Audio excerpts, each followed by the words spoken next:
Hey people. Oh, it's another lovely Sunday here in Albuquerque. Beautiful day, which I've spent predominantly inside. Maybe shouldn't be talking about that. But I had a really powerful meditation session this morning, and a couple things came through that were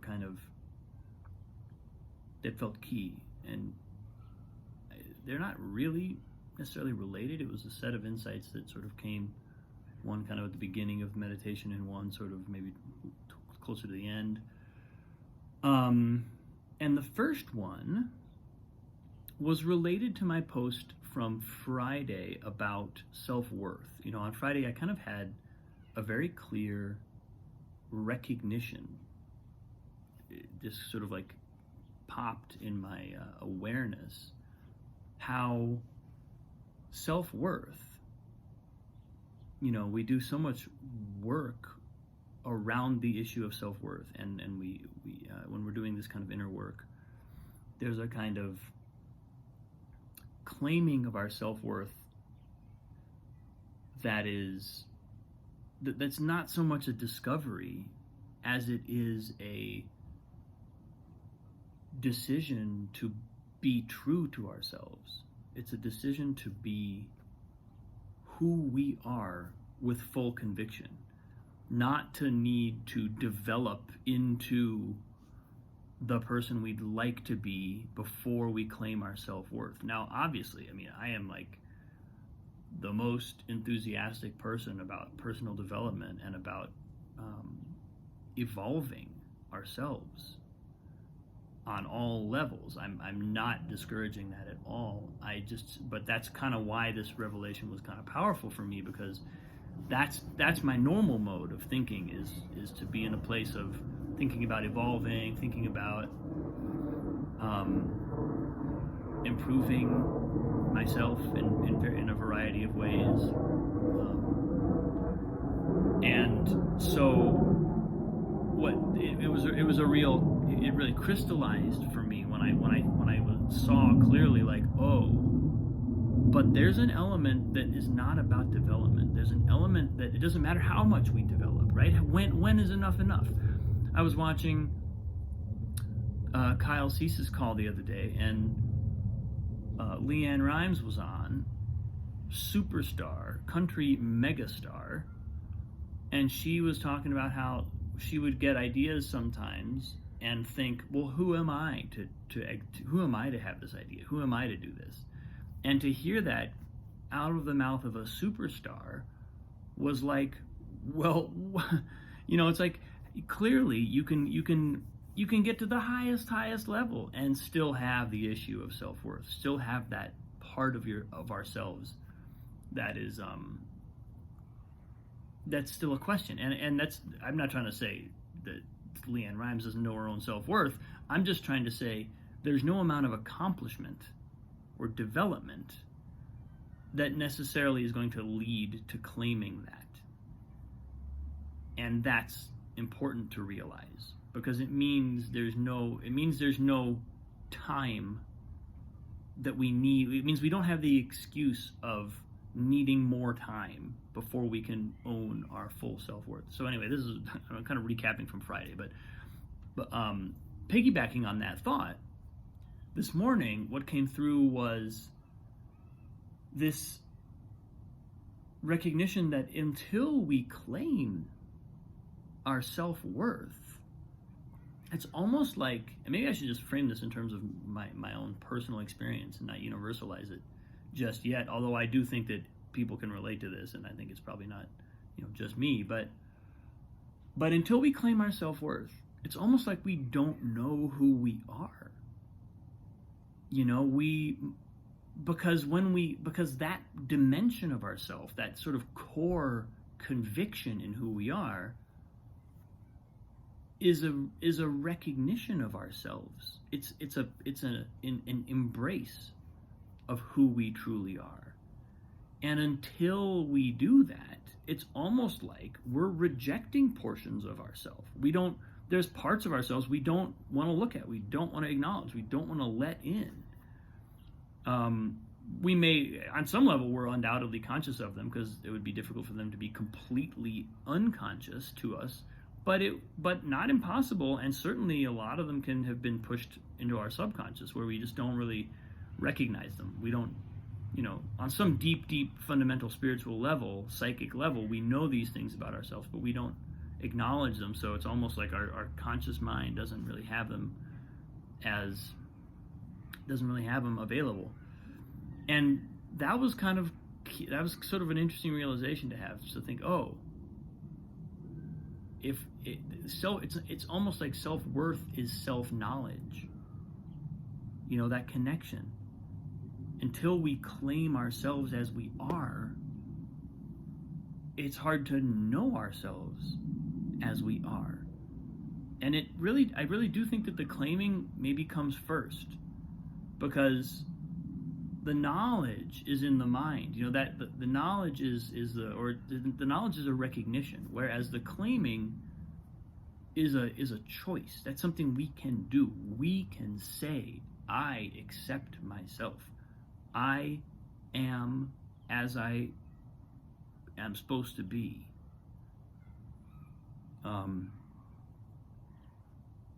And not that I don't want to continue developing, continue improving, but I do not make receiving myself, I don't make accepting myself, I don't make affirming myself contingent upon development, because development is ongoing, it's infinite.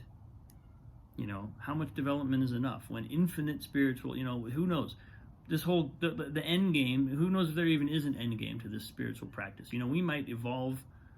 Maybe it's like they talk about in in Hinduism or in Buddhism, where eventually you just don't even have to be reborn. We evolve so high that we don't have to live on the human plane anymore, and our spiritual journey continues into the psychic realm and beyond, and all of a sudden we end up being the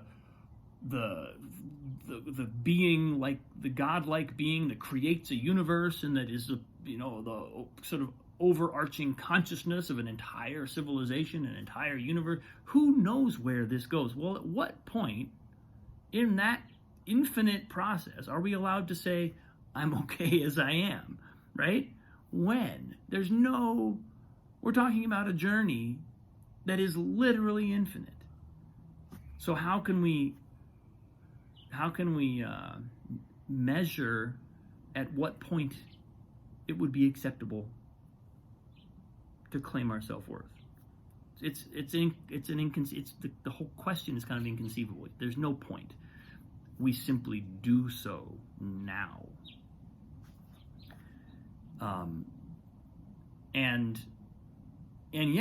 I think that I think the claiming comes first, and then I think that probably results in a fair amount of self-knowledge, because as we claim something, as we say, I am what I am willing to be this, then we also allow ourselves, we give ourselves permission to see what's really there, because we're no longer saying, well, this part of me that I don't like, that needs more development, is one that I don't really accept, and so we push it off the kind of psychic menu of what we're allowed to perceive about ourselves.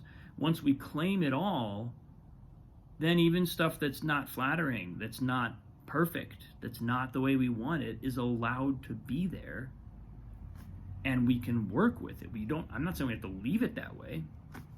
There may be many aspects of ourselves that we want to improve, that we want to change, but first we have to claim them. First we have to own them, and we have to, on some level, own that we are okay as we are. Because if we don't own that, like I said, we're just jettisoning, then we're carving a path. If we don't accept that we're okay as we are, we're going to start to steer the ship and start to look for ways of avoiding seeing the stuff we don't want to see, and looking right at the stuff. Ooh, this is a flattering picture. Let me drive the car this way for a while. Yeah, this feels good. This feels good. Oh, no. Stay away. Right? So that was just kind of what was coming through this morning. in meditation, and it was just a powerful realization that until we claim our self-worth, until we claim ourselves, we can't really know ourselves.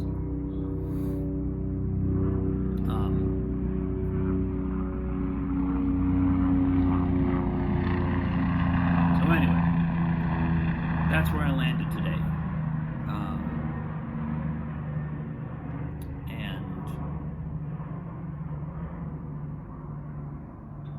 That gives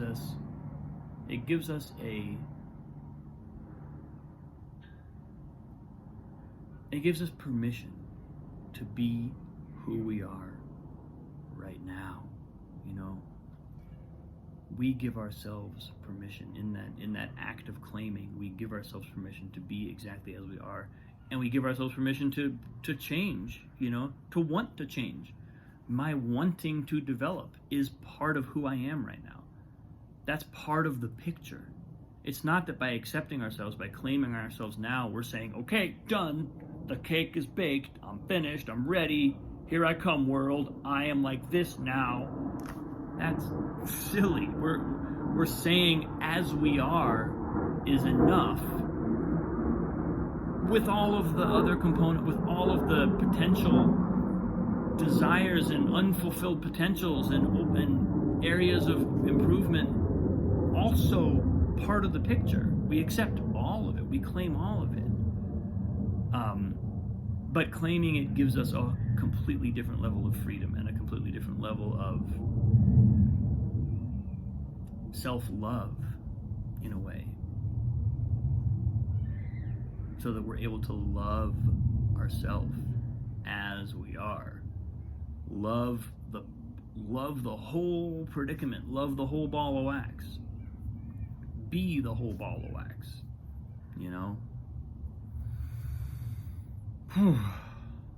Yeah. That's what was coming through this morning. On this beautiful Sunday, I'm going to get outside. It's time. Thanks for watching, folks. Love you so much. I cannot express to you how much I appreciate everything you are and what you are